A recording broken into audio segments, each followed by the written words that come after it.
হযরত হাসান বসরি রাদিয়াল্লাহু তাআলা আনহু একদিন একটি জানাজার পাশে ছিলেন, একটি জানাজার পাশে ছিলেন।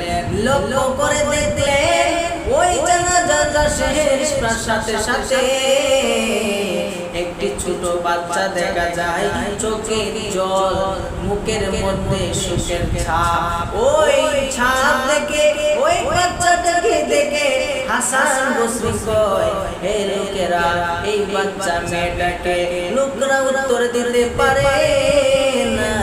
লোকরা বলে আমি জানি না, আমরা জানি না, কিন্তু হে ওই লাশটার সঙ্গে ওই বাচ্চাটার গভীর সম্পর্ক, ওই বাচ্চাটার খুবই কাছের মানুষ। হাসান বসরি রাদিয়াল্লাহু তাআলা বাচ্চাটির কাছে গেলে, বাচ্চাটির কাছে গিয়ে বললেন, মা,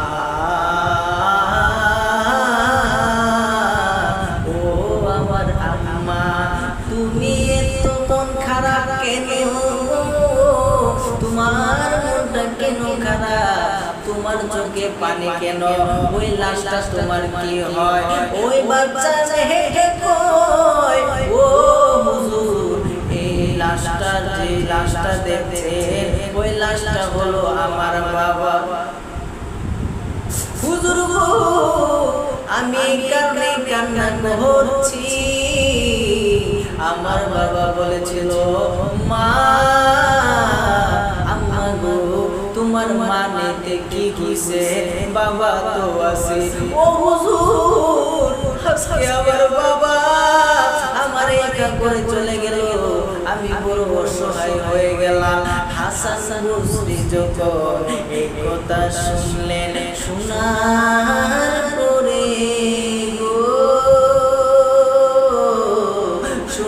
পরে হাসান বসরি রাদিয়াল্লাহু তাআলা এর চোখ দিয়ে পানি বের হয়ে গেল।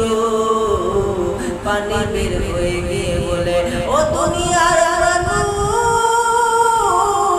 ও দুনিয়ার মানুষ, দুনিয়ার মানুষ, দুনিয়া খুব তাড়াতাড়ি মানুষকে একা করে দেয়, খুব তাড়াতাড়ি একা করে দেয়।